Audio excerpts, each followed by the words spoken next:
Aujourd'hui, nous allons parler d'un sujet que beaucoup d'investisseurs ont complètement oublié, les marchés émergents. Pendant une grande partie des 15 dernières années, investir dans les marchés émergents n'a pas été particulièrement excitant. Pendant que les investisseurs regardaient les États-Unis, pendant que les Magnificent Seven explosaient, pendant que le Nasdaq multipliait les records, les marchés émergents semblaient condamnés à rester à la traîne. Mais quelque chose est en train de changer. Après une progression spectaculaire en 2025, de nombreux investisseurs commencent à se poser une question. Sommes-nous au début d'un nouveau cycle de surperformance des marchés émergents? Et si la réponse est oui, les implications pourraient être considérables, car le monde émergent d'aujourd'hui n'a plus grand-chose à voir avec celui des années 2000. Nous allons voir pourquoi. Pendant des années, les investisseurs ont eu une stratégie simple. Acheter les États-Unis. Acheter la technologie, acheter les grandes plateformes numériques.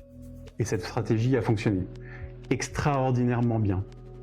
Mais lorsqu'un actif surperforme pendant longtemps, il finit souvent par attirer une quantité massive de capitaux. Et c'est exactement ce qui s'est produit. Les allocations vers les États-Unis ont atteint des niveaux historiques. Les valorisations ont fortement progressé.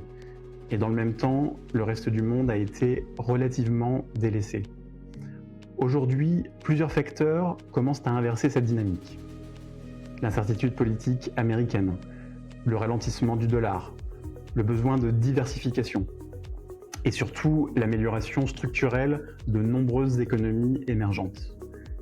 L'histoire des marchés financiers montre un phénomène récurrent. Le leadership change. Les années 80 ont eu leurs grands gagnants. Les années 90 également. Les années 2000 ont été dominées par les BRICS.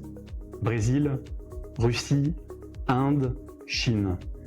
Puis les années 2010 et le début des années 2020 ont été dominés par les États-Unis. Mais aucun leadership ne dure éternellement. Cela ne signifie pas que les États-Unis vont s'effondrer.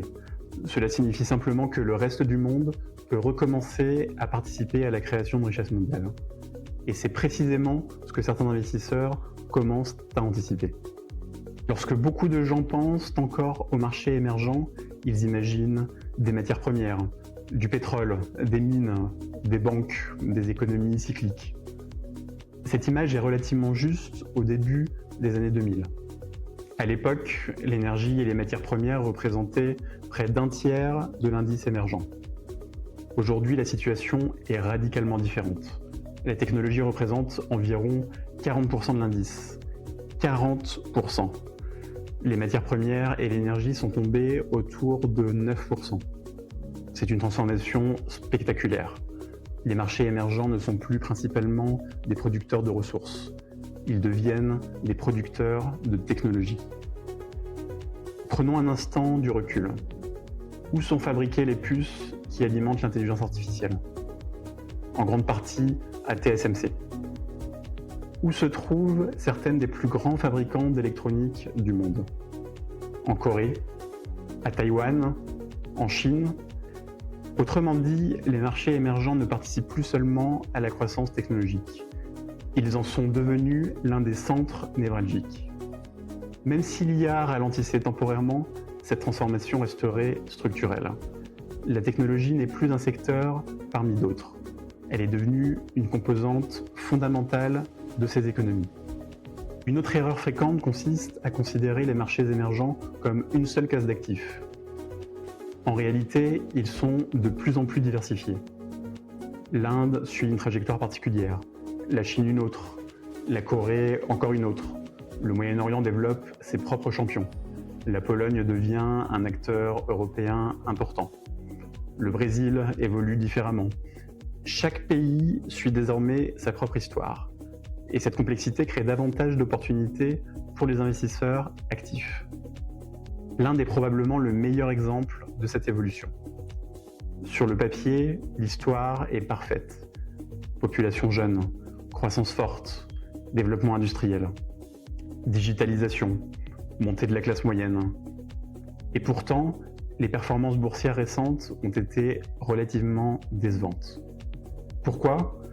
Parce que les valorisations étaient devenues très élevées. Le marché avait déjà intégré beaucoup de bonnes nouvelles.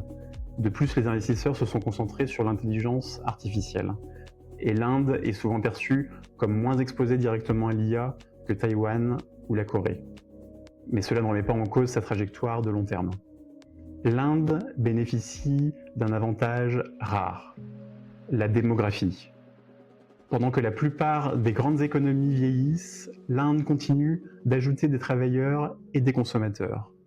Cela soutient les banques, la consommation, l'automobile, les infrastructures, l'énergie, et surtout le pays semble enfin disposer d'une capacité politique plus cohérente pour mettre en œuvre ces réformes. Cela ne signifie pas que tout est parfait, mais cela crée un environnement favorable pour la croissance à long terme. Voici probablement l'un des phénomènes les plus importants et les moins compris. Dans de nombreux pays émergents, les ménages commencent à investir massivement dans les marchés financiers. Historiquement, une grande partie de l'épargne était dirigée vers l'immobilier, l'or, les actifs physiques. Aujourd'hui, cela change.